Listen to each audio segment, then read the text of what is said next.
Kasih dalam nama Yesus. Semua kemiskinan, kegagalan sudah di sana, saudaraku, sudah di sana. Saudara, penyakit. Kenapa? Karena sebelum Yesus disalib, dia dicambuk oleh saudara Romawi. Dan lihat dalam film The Passion of Christ, dia diikat pada tonggak. Lalu tentara Romawi yang kejam membuka jubahnya dan mulai mencambuk dengan cambukan yang kuat, kejam. Saudara Romawi terkenal kejam. Tidak ada belas kasihan, sudah rusak hatinya. Terlebih dahulu dia olok-olokkan, kau raja orang Yahudi. Raja orang Yahudi begini lemah. Inilah mahkotamu. Dia kasih mahkota duri, jeblek, darah mengalir. Saudaraku, saya sudah pernah melihat kayu yang berduri itu, saudara. Ditunjukkan inilah kayu duri. Saudaraku, saya coba mematahkannya. Yang kecil saya patahkan, nggak bisa. Keras sekali, lengket sekali kebatannya, saudara. Mesti pakai gunting yang tajam baru bisa, saudara. Dan saudaraku, durinya bisa sebesar jari kelingking saya. Dan panjangnya lebih sepanjang telunjuk saya. Saudaraku, itulah dipukulkan saudaraku kiri kanan dengan bambu kepada kepala Tuhan Yesus mengalir darah. Saudara, kemudian dicambuk dengan cambukan saudara Romawi. Satu pegangannya 5 cabangnya kulit semua. Dalam kulit itu diikat besi dan tulang-tulang. Lalu disabetkan sekuat tenaga saudara Romawi. Saudaraku, rentas semua saudaraku. Terkopek semua saudaraku. Daging tubuh Tuhan Yesus. Urat-uratnya terputus, saudara. Darah mengalir. Darah memancur. Sehingga Yesus tidak sanggup memikul salib lagi. Mereka masih berkata, hormat hai raja orang Yahudi. Saudaraku yang kasih, kelak satu saat, saudaraku, dia akan melihat muka Yesus kembali yang sudah mulia. Dan dia tahu itulah dia orang yang dia salibkan. Telah menjadi raja segala raja. Dan dia mesti berlutut, saudaraku. Karena firman Tuhan berkata, segala lidah akan mengaku, segala lutut akan bertelut dan mengaku Yesus Kristus adalah Tuhan. Amin. Haleluya. Dan pemimpin-pemimpin agama yang berkata itulah dia Mesias palsu. Kalau dia Mesias asli, tentu Allah datang menyelamatkan dia, membebaskan dia daripada kayu salib. Kita lihat saja apakah Allah datang apa tidak. Kalau tidak datang, itu Mesias palsu. Itu tandanya. Tuhan Yesus tidak berkata demikian. Sekali pada waktu Tuhan melayani, orang-orang minta tanda. Apakah tandanya engkau Mesias? Oh, bangsa yang tidak percaya ini dan duniawi minta tanda. Tidak diberikan tanda kepadanya. Hanyalah tanda Nabi Yunus. Sama seperti Nabi Yunus 3 hari dalam perut ikan, anak manusia juga 3 hari dalam perut bumi. Kemudian bangkit. Mereka lupa tanda yang demikian. Mereka mau tanda menurut hatinya, menurut pikirannya. Tapi Tuhan hanya memberikan tanda bahwasanya dia bangkit pada hari ketiga. Miss mereka itu. Mereka yang mengatakan Mesias palsu, kelak berdiri, kelak berlutut di hadapan Mesias asli. Anda akan berkata, ya Tuhanku, ya Allahku. Namun sudah terlambat. Saudara yang kasih dalam nama Yesus, bergantung di kayu salib, Tuhan Yesus berkata, Eli, Eli, lama sabatani. Bapa, kenapa kau tinggalkan aku? Perpisahan dengan bapaknya jauh lebih berat daripada segala cambukan, daripada segala paku, daripada kaki yang dipaku. Itu tidak seberapa dibanding dengan bercerai dengan bapaknya yang sangat mengasihi dia. Ketika Filipus pada suatu kali berkata kepada Tuhan Yesus lagi di dalam dunia, Tuhan Yesus, tunjukkanlah kepada kami Bapa itu supaya puas hati kami.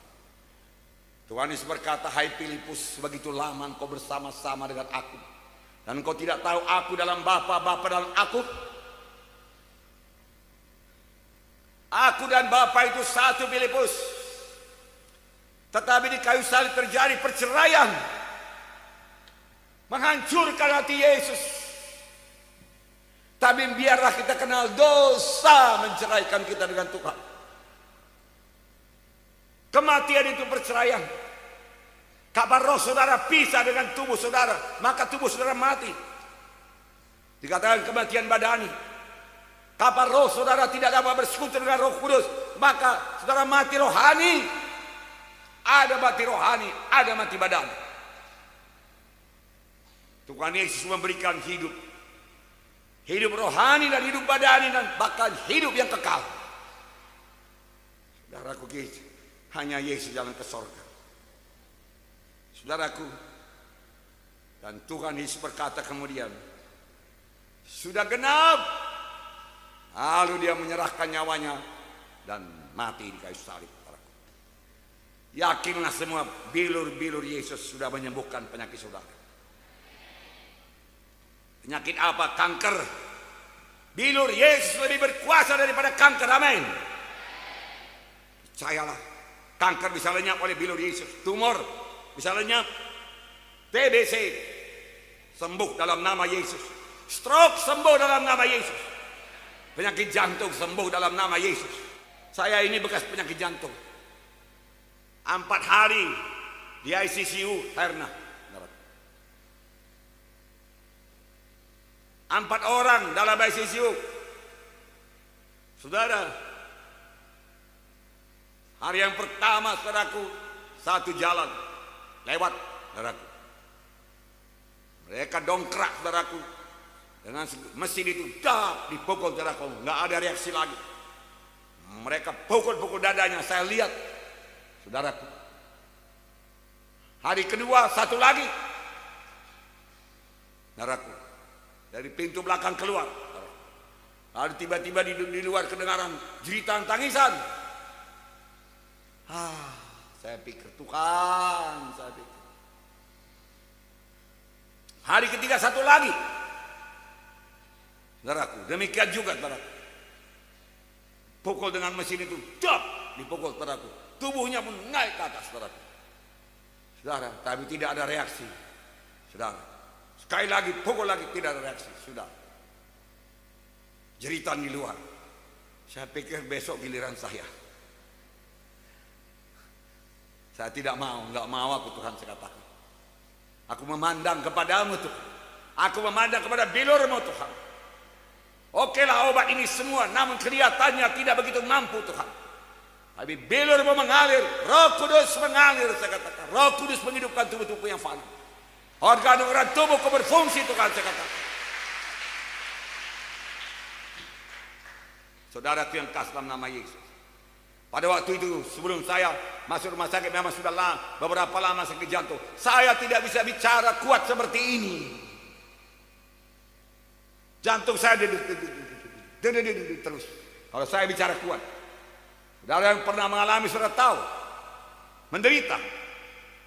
Saudaraku, jangan terkejut. Saudaraku naik mobil, kalau tiba-tiba direm, waduh, menderita. Aduh. Tapi Tuhan sembuhkan. Saya tidak makan obat jantung apapun lagi. Bilur Yesus. Saya tidak berkata jangan berobat, silahkan berobat. Haleluya. Karena Tuhan juga menyembuhkan melalui obat, saudaraku. Nah, ginjal, saudaraku. Gagal ginjal, lemah ginjal. Roh Kudus menghidupkan dalam nama Yesus. Asam urat, saudaraku. Oh, sistem tubuh saudara bisa diobatkan Tuhan. Amin.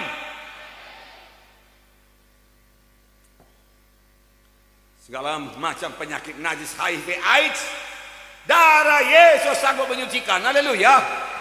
Semua sudah disediakan Tuhan Yesus. Haleluya. Dan penyakit-penyakit yang lain, saudaraku. Saudara, katarak, saudara. Lumpuh, stroke, saudaraku. Bebas dalam nama Yesus. Semua itu sudah disembuh oleh bilur Yesus. Haleluya. Haleluya. Saudara, bahkan saudaraku, saudara mau berhasil, saudara mau berkat, saudaraku. Saya bacakan pada saudara. 2 Petrus 1 ayat 3. Sudah tersedia. Kesembuhan itu dia. Saudaraku, sudah tersedia. Sudah tersedia. Berkat berkelimpahan di situ. Keberhasilan di situ. Jangan keluar daripada masalah-masalah, problema-problema sudah ada. Semua sudah disediakan Tuhan. 2 Petrus 1 ayat 3. Ingat-ingat ayat ini. Kalau saudara tidak ingat-ingat 2 Petrus 1 ayat 3. Surat Petrus yang kedua pasal 1 ayat 3. Begitu lengkapnya. 2 Petrus 1 ayat 3. Karena kuasa ilahinya telah menganugerahkan kepada kita segala sesuatu yang berguna untuk hidup yang saleh. Oleh pengenalan kita akan Dia yang telah memanggil kita oleh kuasanya yang mulia dan ajaib. Segala perkara yang berguna bagi hidup yang saleh sudah tersedia. Kuasa ilahinya sudah tersedia pada waktu Tuhan Yesus mati di kayu salib. Pada waktu Dia berkata sudah genap. Apa yang dibutuhkan manusia sudah genap disediakan. Sudah genap. Manusia membutuhkan kesembuhan, sudah tersedia kesembuhan. Manusia membutuhkan kebebasan daripada kutuk dosa, sudah tersedia. Bebas daripada kemiskinan, tersedia. Bebas daripada kegagalan, tersedia. Bebas daripada segala macam penyakit-penyakit yang mengerikan, sudah tersedia. Berkat berkelimpahan sudah tersedia. Punya iman. Jangan katakan tidak mungkin. Saudaraku, segala sesuatu berkat yang disediakan Tuhan itu diterima dengan iman. Kesembuhan diterima dengan iman. Saudara, berkat diterima dengan iman. Iman itu melihat seolah-olah sudah menerima, walaupun belum menerima, belum menjadi kenyataan. Itu iman. Firman Tuhan berkata tanpa iman mustahil. Harus punya iman. Orang yang bimbang itu seumpama ombak laut tiup angin sana kemari. Jangan berharap dapat apa-apa daripada Tuhan. Pegang teguh firman Tuhan, pegang janji Tuhan, jangan goyang. Haleluya. Jangan katakan tidak mungkin. Tidak mungkin saya sembuh. Saudaraku, itu perkataan negatif yang menutup kuasa Tuhan. Saudara, dari mana datangnya iman? Dari beginilah mendengarkan firman Tuhan. Iman datang daripada berita, berita yang diurapi Roh Kudus, bukan berita yang mati. Maka iman timbul. Yang mendengarnya berkata bisa. Oh, begitu rupanya Yesus hidup, Yesus menepati janjinya. Saudaraku, firman Tuhan bilangan 23:19 berkata Allah bukanlah manusia sehingga ia berdusta, bukan anak manusia sehingga ia menyesal. Masakan ia berfirman dan tidak melakukannya, atau berbicara tetapi tidak menepatinya?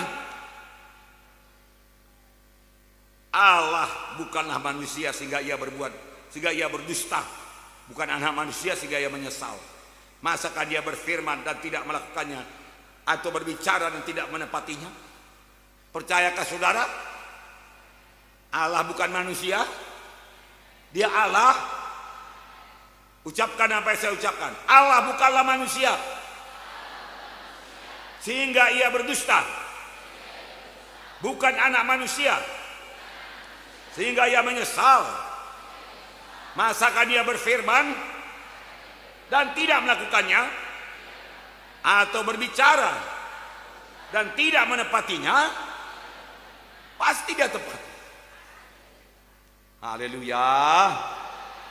Tepuk tangan, haleluya.